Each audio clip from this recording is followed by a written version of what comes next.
Ilang kababayan natin ang dumayo sa Tagaytay para sana magpapresko ngayong Sabado de Gloria. At nakatutok doon live si Jonathan Andang. Jonathan, marami ba tao? Pia, ngayong gabi lang nagsimulan lumamig dito sa Tagaytay City pero kaninang umaga medyo mainit ang panahon dito. Ang dami pong mga turista ngayon dito sa may Tagaytay at ang sabi ng LGU, simula ng Huwebes Santo ay halos 1 milyon na yung tourist arrival nila rito. Mahangin pero tirik ang araw kanina sa Tagaytay City. Kaya ang magnanay na ito mula Pasig naka-sleeveless at di na nag-jacket. Props. It's only props. Ang init po, grabe po ang tirik ng araw.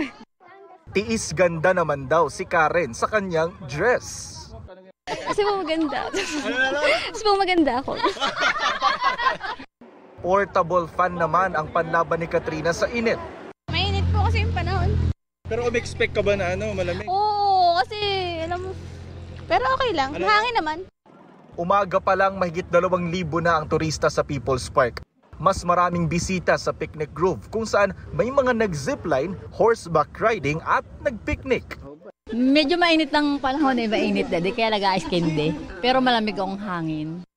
Naka-face mask ang mga bata sa gitna ng outbreak ng pertussis o whooping cough dito sa Cavite. Para hindi rin makahawa or hindi siya mahawa. Yun nga, yung sakit na pertussis. Sabi ng Tagaytay LGU, wala pang naitatalang kaso ng pertussis dito sa lungsod. Dagsa na rin ang mga tao sa pamosong amusement park na ito sa Tagaytay. Patok ang mga extreme rides, mapabata man o matanda. Nakakabaliktad yung mang sikmura. Dito yung vibe na maganda, mas presko. Pia, bukas hanggang alas 10 ng gabi itong amusement park at bukas meron silang mascot parade dito. Yung munang latest mula rito sa Tagaytay City. Ihigop muna kami ng minute na bulalo. Balik muna sa iyo dyan, Pia. Ikain niyo na kami. Maraming salamat, Jonathan Andal.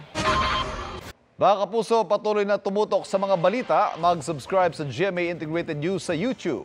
Sa mga kapuso abroad, samahan niyo kami sa GMA Pinoy TV at www.gmanews.tv.